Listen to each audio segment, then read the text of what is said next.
안녕하세요. 김용철 법무사입니다. 대출금이나 카드값 연체되면 엄청나게 독촉전화가 많이 오는데요.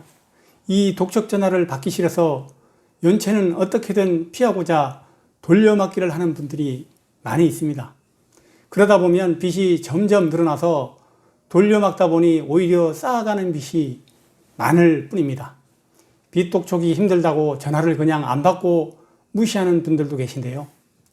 전화를 계속 피하면 결국엔 찾아오는 채권자까지 생깁니다. 그래서 오늘 이 주제는 빚 독촉을 피하는 방법, 이렇게 정해봤습니다. 오늘 내용을 참고하여 괴로운 빚 독촉에서 벗어나세요. 의외로 빚 독촉 피하는 방법 첫 번째, 빚 독촉 전화를 무조건 수신하는 겁니다. 이렇게 빚쟁이로부터, 그러니까 은행 카드사로부터 오는 독촉 전화를 안 받으면 그게 오히려 나중에는 빚쟁이 방문이나 심한 독촉의 원인 제공을 하는 화근이 될 수가 있거든요. 그래서 빚 독촉과 관련해서는 채권추신법, 이 법에서 빚쟁이들이 정당한 이유 없이 방문이나 전화나 우편물을 보내지 못하도록 되어 있습니다. 근데 만약에 우리가 독촉 전화를 계속 안 받아서 집으로 찾아오게 된 거라면 충분히 법적으로 정당한 사유가 돼버리거든요. 그러니까 일단 빚 독촉 전화는 꼭 받으셔야 됩니다. 그럼 전화를 받고 뭐라가 말하면 되냐? 자, 이걸 제가 그 다음 단계에서 말씀드리겠습니다.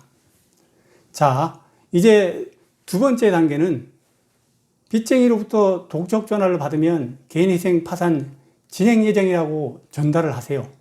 빚쟁이, 그러니까 채권자들은 우리가 회생 파산을 한다고 하면 회생 파산 진행하면 독촉할 수 없다는 걸 누구보다도 잘 알고 있습니다. 여기서 회생 파산이란 게 뭐냐?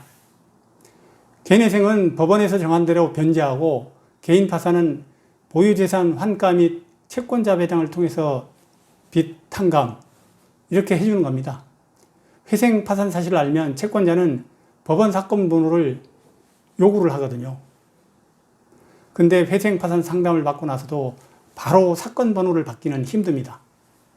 필요한 서류들을 다 준비해서 신청서를 낼 때까지 필요한 서류 준비 및 제출로 인해서 사건 번호 부여받기 전까지는 한 2, 3주 정도 걸리거든요. 그럼 신청서 제출 전까지 독촉을 받아야 할까요? 아닙니다. 그럼 어떻게 되는지 그 다음에 이어서 말씀을 드리겠습니다.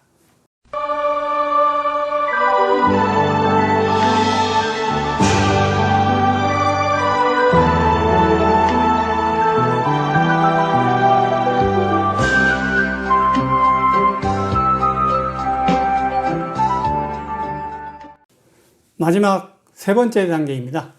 채권자, 그러니까 빚쟁이들이 법원 사건 번호 알려달라고 하면 담당 법무사나 변호사 사무실 번호를 전달하세요. 그러면서 거기로 전화해서 사건 번호를 물어보라고 하시면 됩니다. 그때 사무실 번호를 알려주고 직접 연락하지 말 것을 요구를 하세요. 변호사나 법무사 사무실 번호를 알려주면 대부분의 채권자가 직접 연락을 안 합니다. 이게 왜 그러냐면 빚 독촉과 관련해서 채권추신법, 이 채권추신법에서는 채무자 대리인 제도라는 게 있는데요. 그래서 법무사나 변호사 선임했다고 하면 더 이상 빚쟁이가 방문이나 전화 독촉, 우편물 발송을 하지 않습니다. 그래서 법무사나 변호사 선임 사실을 알렸다면 채권자는 법무사나 변호사한테만 연락이 가능하도록 되어 있습니다. 그러니까 설사 아직 사건 번호가 나오기 전이라도 사건 번호 부여와 상관없이 법무사나 변호사를 선임했다면 독촉 걱정은 안 해도 됩니다. 이것은 꼭 기억해야 할 중요한 내용입니다.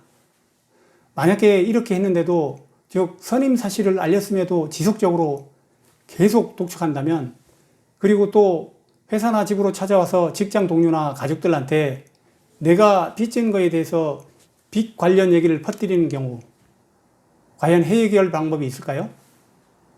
일반적인 은행이나 카드사라면 심한 독촉을 하는 것은 드문 경우입니다. 신용정보회사 같은 추심업체나 아니면 은행 같은 데서 채권을 싸게 사서 받은 대부업체 같은 데가 있습니다. 일부 업체가 행하는 심한 독촉 이런 게 있죠. 그런데 내가 연락도 잘 받고 법무사나 변호사 선임했다고 이야기했는데도 막무가내로 전화하고 이러면 채권추시법 위반으로 형사 처벌 대상입니다. 이때는 불법 추심을 당하고만 있지 말고 정당하게 법적 대응을 요구하세요. 불법 추심에서 벗어나기 위해 정말로 명심할 내용입니다. 여러분, 빚독촉 받고 있는데도 다른 해결책도 못 찾고 자포자기로 그냥 가만히 있으면 채무의 늪에서 벗어날 수가 없습니다. 그러니까 도저히 빚 갚을 자신이 없다. 이런 분들이라면 지금 당장 개인회생 또는 개인 파산 가능 여부를 한번 알아보시고 빚에서 벗어나 새로운 삶을 향해서 나아가시기 바랍니다. 미라카나와 제가 새 삶을 향한 그 도약을 응원하겠습니다. 오늘도 유익한 영상이 되었기를 바라고 다음에 더 좋은 영상을 준비해서 찾아뵙겠습니다. 김용철 법무사였습니다. 감사합니다.